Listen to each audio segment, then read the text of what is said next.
அப்படின்னா கேட்கலாம். நம்ம அனுபவிக்கிற பிரச்சனைகள் கடவுள் பார்க்க மாட்றாரே! நான் எவ்வளோ வந்து வாழ்க்கையில கவலைப்பட்டுட்டுருக்கேன்.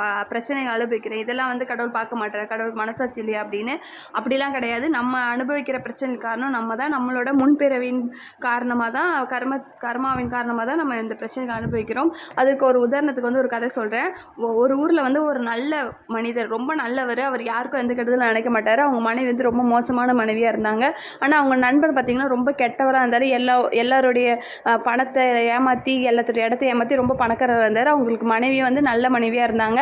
இப்படியே வந்து காலங்கள் கடந்து போனப்போ 2 பேரும் நேருக்கு நேராக சந்திக்கிற வந்தப்போ அந்த கெட்டவர் வந்து நல்லவர் ரொம்ப ஏளனமாக பேசினார். நீ ரொம்ப நல்லவனாக இருக்க, என்னத்தை கண்ட, கடவுள் உனக்கு என்னத்தை கொடுத்துட்டாரு அப்படின்னு சொல்லிட்டு இது மனமுடைஞ்ச நல்லவர் கடவுள்கிட்ட ஒரு கோரிக்கை வச்சார். இப்படி இருந்தால் எப்படி தான் நீங்கள் என்னை பார்க்க மாட்டீங்களா, அவனுக்கு மட்டும் எல்லாமே கொடுக்குறீங்களே அப்படின்னு. அப்புறம் வந்து பார்த்தீங்கன்னா அந்த கெட்டவனுக்கு இருக்க இன்னும் நல்ல வசதியை கொடுத்தாரு. நல்லவருக்கு வந்து இருக்க ரொம்ப கஷ்டத்தை கொடுத்துக்கிட்டே இருந்தார். கொஞ்சம் காலம் கடந்த பிறகு பார்த்திங்கன்னா நல்லவனோட மனைவியும் இவனோட இயலாமையை நினைத்து அவர் பிரிஞ்சு செஞ்சுட்டாங்க. இந்த கெட்டவன் வந்து அவன் குடும்பத்தோடு நல்லா சந்தோஷமாக இருந்தான். இதனால் மனம் முடிஞ்ச அந்த நல்லவர் வந்து தற்கொலை பண்ணிக்கலாம் மலை மேலேருந்து குதிக்க போனார்.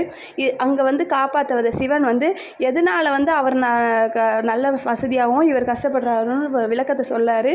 அவர் வந்து பார்த்திங்கன்னா போன பிறவியில் செஞ்ச நல்ல விஷயங்கள், நல்ல புண்ணிய காரியங்கள் இருந்ததுனால அந்த கெட்டவர் வந்து அவர் கெட்டவராக இருந்தாலும் இந்த ஜென்மத்தில் வந்து அவர் நல்லவராக இருக்கார், நல்ல வசதியானவராக வாழ்ந்துக்கிட்டு இருக்காரு.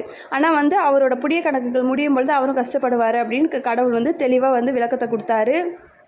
இந்த மாதிரி கடவுளோட விஷயங்கள்லாம் தெரியணும் அப்படின்னா BK சரவணகுமார் தமிழ் மொழி பிரம்மகுமாரி